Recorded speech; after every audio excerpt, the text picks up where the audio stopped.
গোগামুখত জননেতা ভীম বৰদেউৰীৰ 121 সংখ্যক জন্ম জয়ন্তী উদযাপন। নমস্কাৰ, আৰ নিউজ ইণ্ডিয়া 24লৈ মই সংগীতাই আটাইকে স্বাগতম জনাইছো।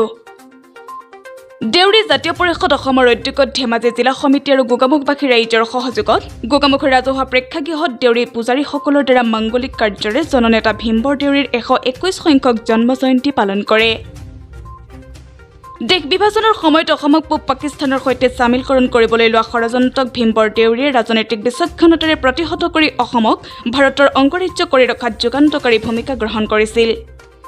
উক্ত অনুষ্ঠানৰ লগত সংগতি ৰাখি বৰ্তমানৰ প্ৰেক্ষাপটত জননেতা ভীম বৰদেউৰীৰ চিন্তা আৰু দৰ্শনৰ প্ৰাসংগিকতা শীৰ্ষক এক আলোচনা চক্ৰ অনুষ্ঠিত কৰা হয়। অনুষ্ঠানতে জননেতা ভীম বৰদেউৰী শীৰ্ষক এখন স্মৃতি গ্ৰন্থ উন্মোচন কৰি দেউৰী সাহিত্য সভাৰ সভাপতি ডক্টৰ শৰানন্দ দেউৰীয়ে অসম চৰকাৰে প্ৰদান কৰে ভীম বৰদেউৰী 2019 বৰ্ষৰ বঁটা প্ৰাপক ভীমকান্ত বৰুৱাই কেৱল 2 বছৰৰ অন্তত বঁটা প্ৰদান কৰি এগৰাকী ব্যক্তিৰ প্ৰতি দায়িত্ব সামৰিছে বুলি সংবাদ মাধ্যমত মন্তব্য আগবঢ়ায়।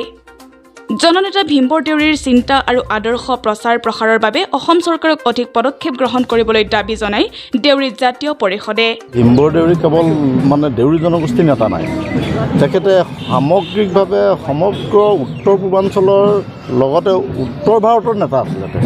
কিন্তু আজিৰ প্ৰেক্ষাপটত তেখেতে এনেকুৱা এটা পৰ্যায়ত চৰকাৰে ৰাখি দিলে যে আজিলৈকে তেখেতৰ নামত একোৱেই হোৱা নাই।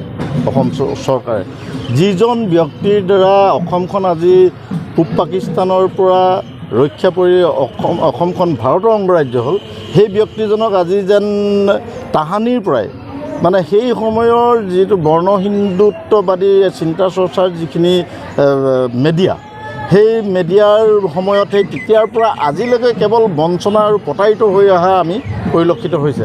ভীম বৰদেউৰীৰ জীৱনটো এনেকৈ ক'ব নোৱাৰি যে এখন খোলা কিতাপৰ দৰে। তেখেতে কেৱল শোষিতজনৰ, নিষ্পেষিতজনৰ, দৰিদ্ৰ মানুহৰ, কৃষিজীৱী মানুহৰ, পিছপৰা জনগোষ্ঠীসমূহৰ সকলো অসমৰ যিমানখিনি জনগোষ্ঠী আছে সকলো জনগোষ্ঠী আগুৱাই যোৱাৰ স্বাৰ্থত কাম কৰিছিল। কিন্তু সেই ব্যক্তিজনক আজি যেন চৰকাৰে পাহৰিছে। আমি দেউৰী জনগোষ্ঠীয় যিখিনি সংগঠন আছে, আমি দেউৰী জাতীয় পৰিষদ অসমৰ লগতে দেউৰী জনগোষ্ঠীৰ অন্যান্য সংগঠনসমূহে জননেতাজনৰ ক্ষেত্ৰত কৰি অহা বঞ্চনাখিনিৰ আমি প্ৰতিবাদ সাব্যস্ত কৰি আহিছোঁ আৰু লগে লগে আমি চৰকাৰক দাবী জনাই আহিছোঁ, বিভিন্ন দাবী। তেখেতৰ নামত আজিলৈকে একো হোৱা নাই, গতিকে বগীবিল দলংখন তেখেতৰ নামত দিবৰ কাৰণে আমি কৈ আহিছিলোঁ আৰু একেদৰে মোহনবাৰী এয়াৰপৰ্টটো তেখেতৰ নামত দিব লাগে বুলি কৈছোঁ।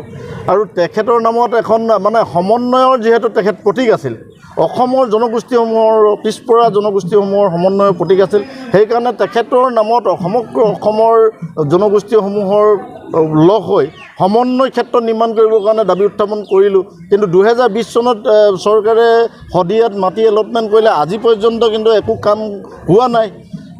চৰকাৰী ৰঙা ফিটাৰ মেৰপেচৰ পৰা তেওঁক আঁতৰাই পেলাই তেওঁক যিখিনি যোগ্য সেইখিনি তেওঁক দিব লাগে চৰকাৰে। আৰু আজি তাৰিখলৈকে অসম চৰকাৰৰ বিভিন্ন চৰকাৰ আহিলে, কংগ্ৰেছ চৰকাৰ আহিলে, AJP চৰকাৰ আহিলে, BJP চৰকাৰ আহিলে, কোনো এখন চৰকাৰে কিন্তু তেখেতক ভাৰত ৰত্ন বা অসম ৰত্ন দিয়াৰ অৱকাশ আজিলৈকে নহ'ল।